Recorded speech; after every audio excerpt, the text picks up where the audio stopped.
नमस्कार, आपके साथ में रोहित कुमार। आप न्यूज फॉर नेशन पर। बिहार की 32 सीटों पर लोकसभा के चुनाव संपन्न हो गए हैं और अंतिम चरण की 8 सीटों पर चुनाव होने हैं। 1 जून को वोट डाले जाएंगे और 4 जून को बिहार की 40 सीटों के साथ देश भर की तमाम लोकसभा सीटों के ईवीएम खुलना शुरू हो जाएंगे और सत्ता में आ कौन रहा है इस पर से पर्दा जो है 4 जून को दोपहर होते होते लगभग उठ जाएगा।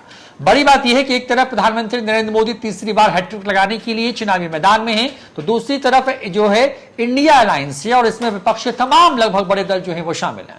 बिहार की बात करें तो बिहार में भी कुछ ऐसी ही स्थिति है। एक तरफ नीतीश कुमार बीजेपी के साथ, चिराग पासवान, जीतन राम मांझी और कुशवाहा को लेकर के जो है अपनी जोड़ी बनाकर के चुनावी मैदान में है, तो दूसरी तरफ जो है तेजस्वी यादव कांग्रेस और लेफ्ट की पार्टियों के साथ साथ मुकेश सहनी को साथ लेकर के बिहार में अपनी किस्मत आजमा रहे हैं। साल 2019 के लोकसभा चुनाव के नतीजे आए थे उसने सबको चौंका दिए थे।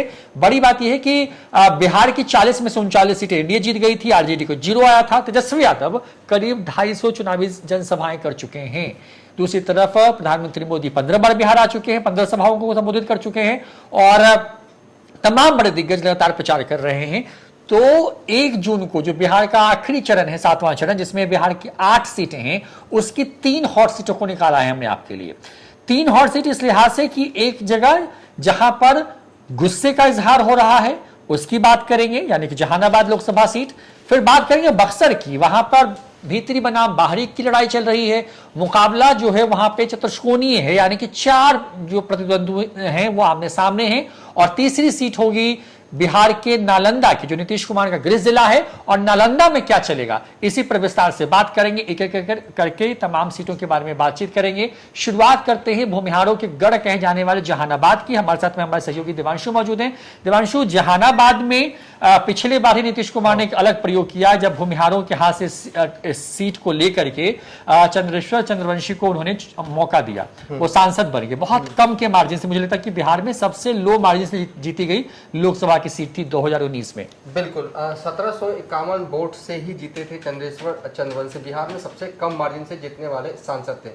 जाने अनजाने कैसे क्या हो रहा है, लेकिन धीरे धीरे ही सही भूमिहारों के हाथों से जो लोकसभा सीटें हैं वो पहले के मुकाबले कमती जा रही है। एक वक्त ऐसा था कि मुजफ्फरपुर लोकसभा सीट, पाटलिपुत्र, आप कहें कि एक वक्त सीपी ठाकुर 2000 यहाँ से लड़ा करते थे जब परिसमन नहीं हुआ था 2009 में, तो पटना कह लीजिए, Vaishali seat, Maharajganj seat, Motihari seat, Katihar seat, Munger seat और बेगूसराय, ये इतनी सीटें जो हैं वो भूमिहारों की। धीरे धीरे ये कमता जा रहा है। कमा कौन, मुजफ्फरपुर, पाटलिपुत्र रख लीजिए और वैशाली रख लीजिए, एनडीए वाले फोर्ट साइड से मैं बात कर रहा हूँ, ठीक है। तो धीरे धीरे ये सीटें कमती जा रही है। जहानाबाद सीट भी जो है यहाँ से भूमिहार लड़ते थे, लेकिन 2019 में नीतीश कुमार ने प्रयोग किया, चंद्रेश्वर चंद्रवंशी साहब को उतारा, जीत गए जैसे तैसे, कहें कि तेज प्रताप यादव की बदौलत वो जीत गए चुनाव, ठीक है।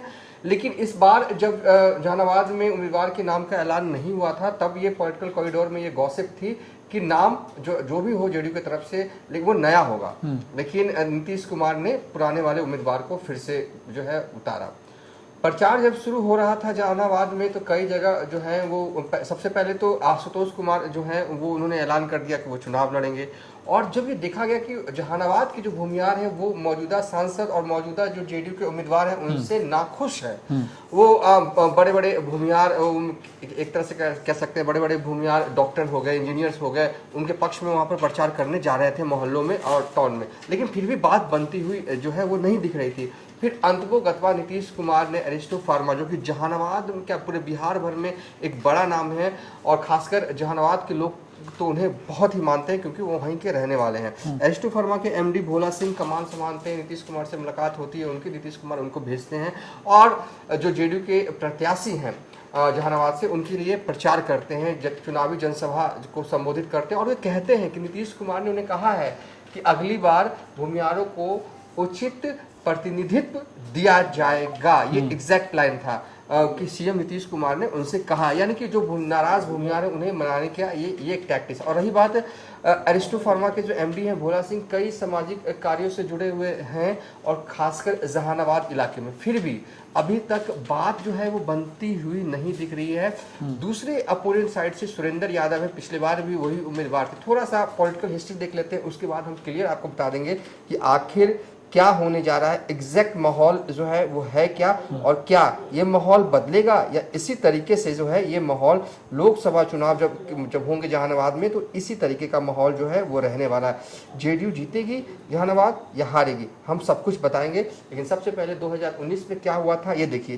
चंदेश्वर चंद्रवंशी ही उम्मीदवार थे तब 2019 में, और सुरेंद्र यादव भी तब उम्मीदवार थे। महज 1751 वोट से जो है वो जीते थे। किसी भी तरीके से जेडीयू जो है वो जीत गई थी ये सीट। और जहानाबाद में कुल 6 विधानसभा क्षेत्र हैं। अरवल से महानंद सिंह CPI-ML के विधायक है, कुर्था से बागी कुमार वर्मा RJD के विधायक है, जहानाबाद से सुदय यादव RJD के विधायक है, घोसी से रामबली यादव CPI-ML के विधायक हैं, मखदूमपुर से सतीश दास RJD के विधायक है, अतरी से अजय यादव जो है वो विधायक हैं। 6 जहानाबाद लोकसभा क्षेत्र के अंदर 6 विधानसभा क्षेत्र आते हैं और जहां पर एनडीए के एक भी विधायक नहीं है। Point to be noted. अब दूसरा, सांसदों की सूची थोड़ी सी देख लेते हैं। हम वहां से सांसदों की सूची देखेंगे जहां से अभी तक के चुनाव का इम्पैक्ट है। 1952 से नहीं देखेंगे, हम देखेंगे 1998 से। इसलिए देख रहे हैं क्योंकि सुरेंद्र यादव ही जो 2024 में उम्मीदवार हैं RJD के, और 1998 में जहानाबाद से सांसद हुआ करते थे, जीत के आए थे। 1999 में जेडीयू के टिकट पर चुनाव लड़े थे अरुण कुमार, जो कि मौजूदा वक्त में बसपा के टिकट पर चुनाव लड़ रहे हैं। ठीक है, भूमिहार जाति से आते हैं। 2004 में गणेश प्रसाद सिंह RJD के हैं, उन्होंने ये चुनाव जीते थे। हालांकि इनके बारे में मैं ज़्यादा जानता नहीं हूँ। जगदीश शर्मा जेडीयू के सांसद हुआ करते थे, 2009 में चुनाव जीते थे। अरुण कुमार जो कि मौजूदा बसपा से उम्मीदवार है, वो RLSP के टिकट पर चुनाव लड़े थे और 2014 में जीते थे। और जेडीयू के चंद्रेश्वर प्रसाद जो कि पिछली बार भी जीते थे।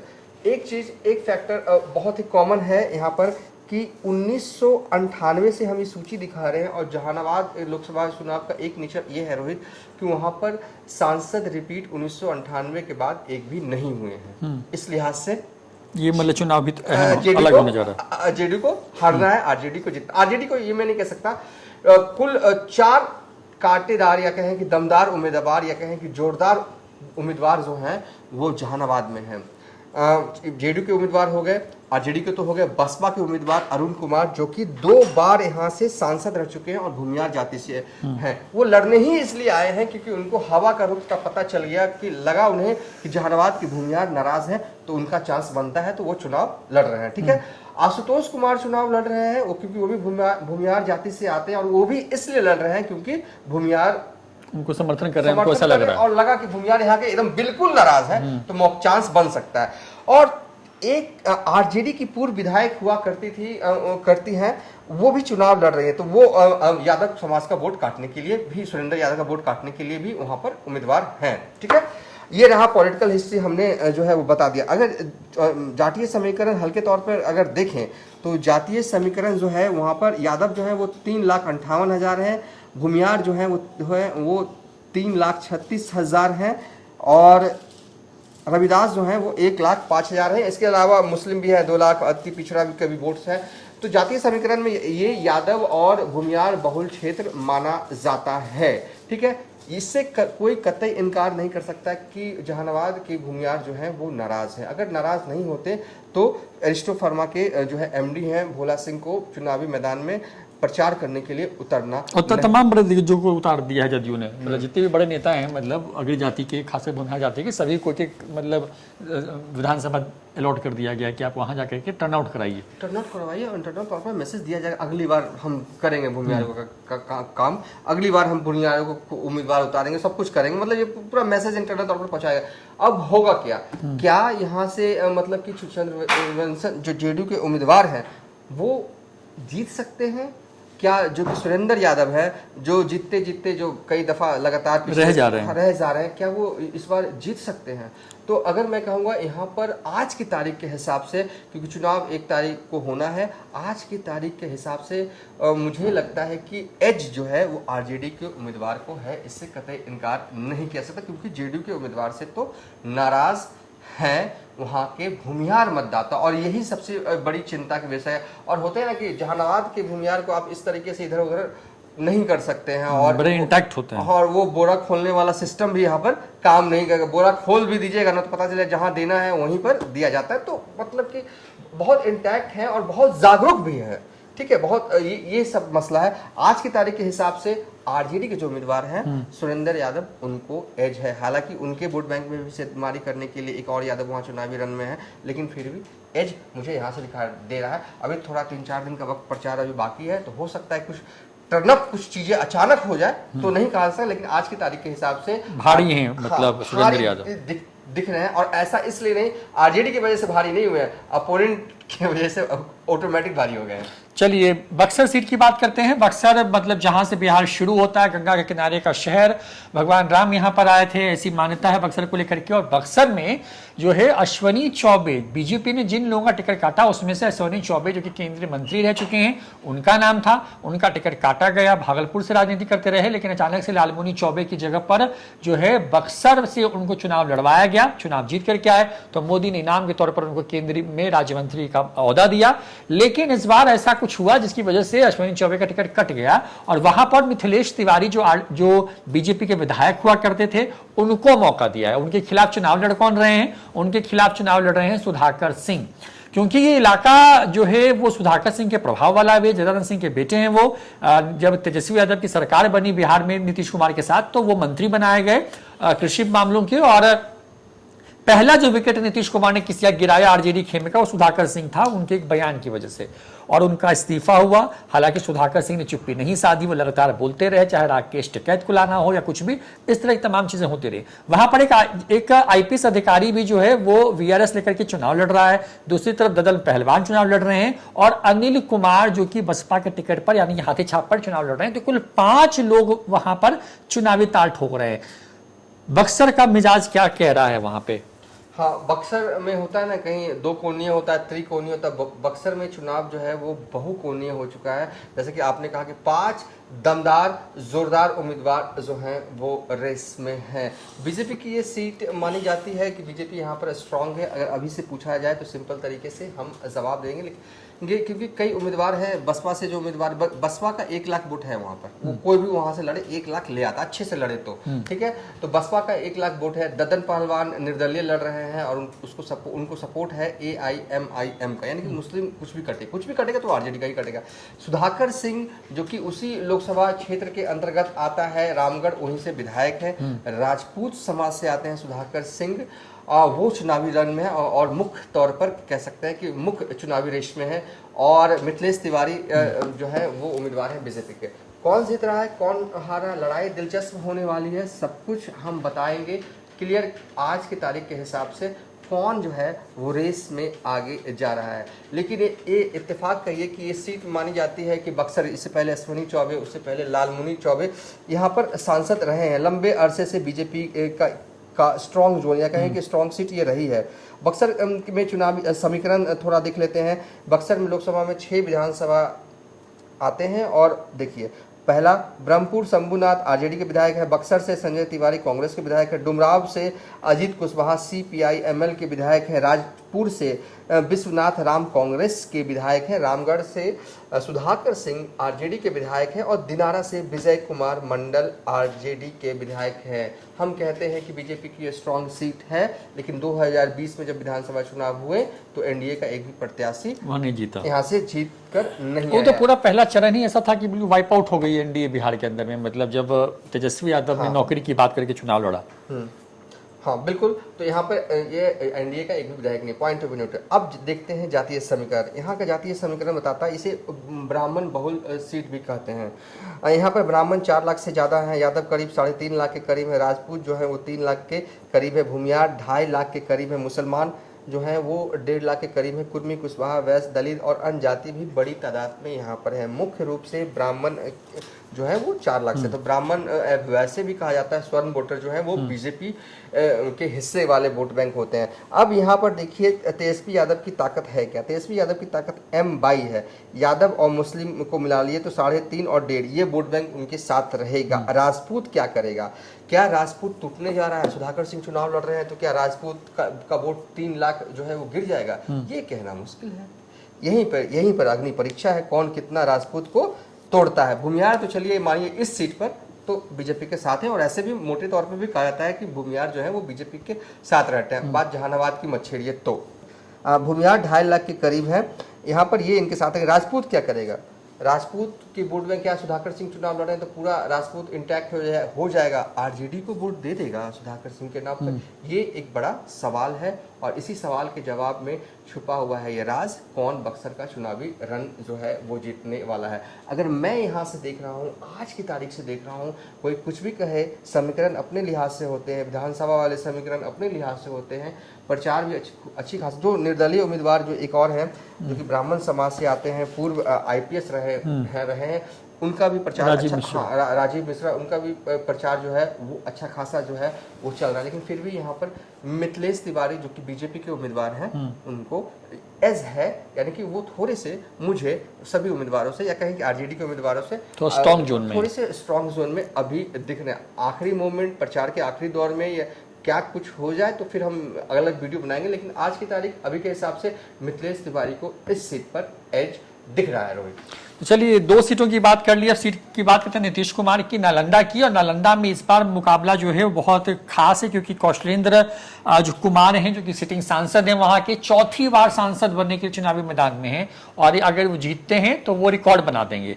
2009 से लगातार सांसद हैं। और दूसरी तरफ संदीप सौरभ हैं जो कि CPI-ML के विधायक हैं, वहां पे बड़े मुखर तौर पे सरकार की नीतियों के खिलाफ बोलते रहे हैं, और वो चुनाव लड़ रहे हैं। माले के खाते में नालंदा की सीट भी गई है और वहां से वो चुनाव लड़ रहे हैं। बड़ी बात यह है कि नालंदा, क्योंकि नीतीश कुमार क्योंकि नालंदा के हैं, कई बार आरोप लगता रहा है सार्वजनिक मंचों पर, विपक्ष कहता रहा कि नीतीश कुमार का बस चले तो सब कुछ नालंदा में ही शिफ्ट करवा दे, इस तरह की बातें कहते रहे। यानी कि नीतीश कुमार नालंदा को लेकर के बहुत पॉजिटिव रहे हैं, उसके विकास को लेकर के, वहां पे तमाम चीजों को लेकर के। हालांकि जदयू और बीजेपी कहती है कि नीतीश कुमार के लिए पूरा बिहार ही नालंदा जैसा है, लेकिन फिर भी नालंदा में क्या होने जा रहा है, कौशलेंद्र के खिलाफ, क्योंकि एंटी इनकम्बेंसी की खबरें भी सामने आती रही हैं, क्योंकि लगातार जीत रहे हैं, तो क्या वही जीत रहे हैं या वहां पर संदीप सौरभ उनको टक्कर दे रहे हैं? देखिए मतलब कि जब से नीतीश कुमार की एंट्री इस नालंदा क्षेत्र में पॉलिटिकल तौर पर हुई है, तब से कोई दूसरा यहाँ से जीत पाया ही नहीं है। ठीक है, शुरुआत हम कर लेते हैं कि क्या इस बार कुछ होने जा रहा है खेल, क्योंकि प्रयोग महागठबंधन की तरफ से भी इस बार किया गया है। प्रयोग हर बार जो है वो विरोधी खेमे की तरफ से किया जाता है, हर बार प्रयोग जो है वो फेल होते हैं, लेकिन इस बार प्रयोग नया है। सीटिंग विधायक को लाया गया है, हालांकि वो कहीं और से विधायक है, संदीप सौरभ मतलब जमीनी नेता हैं, कनेक्ट कर पाते हैं, लेकिन क्या कौशलेंद्र कुमार को हरा पाएंगे, इसका सीधा जवाब हम दे देंगे। लेकिन थोड़ा सा 2-3 मिनट जो है वो पॉलिटिकल हिस्ट्री जो है वो नालंदा की देख लीजिए, क्योंकि हम इसलिए दिखाते हैं क्योंकि जब आप हमारा वीडियो देखें तो कम से कम आपको उस लोकसभा क्षेत्र के बारे में A to Z डिटेल जो है ना वो प्राप्त हो जाए। तो चलिए सांसदों की सूची जो है वो हम देखते हैं नालंदा की। हम 1996 से देखेंगे, 96 से इसलिए देखेंगे क्योंकि उनसे पहले जो सांसद हुए हैं उनका कोई अब मौजूदा वक्त में कोई जो है दखल है नहीं चुनाव में। ठीक है, 1996 में जॉर्ज फर्नांडिस समता पार्टी की टिकट पर चुनाव लड़ते। समता पार्टी नीतीश कुमार की पार्टी ही थी तब। 1998 के चुनाव में भी जॉर्ज फर्नांडिस जो है वो सांसद यहाँ से बनते हैं। 1999 में भी जॉर्ज फर्नांडिस जो है वो जेडीयू के टिकट पर चुनाव लड़ते हैं और जीतते हैं, और 2004 में जेडीयू के टिकट पर चुनाव लड़ते हैं नीतीश कुमार और जीतते हैं। 2004 में नीतीश कुमार जो है वो 2 सीट से चुनाव लड़ते हैं, तब 12 लोकसभा चुनाव सीट भी हुआ करती थी, तब विजय कृष्ण आरजेडी के उनसे हार गए थे और 1 सीट से वो नीतीश कुमार जो है नालंदा वाली सीट से वो जीत गए थे। उसके बाद 2006 में चुनाव भी हुआ था यहाँ पर, क्योंकि 2005 में मुख्यमंत्री बन गए थे नीतीश कुमार, तो राम स्वरूप प्रसाद जो है वो जदयू के सांसद बने थे।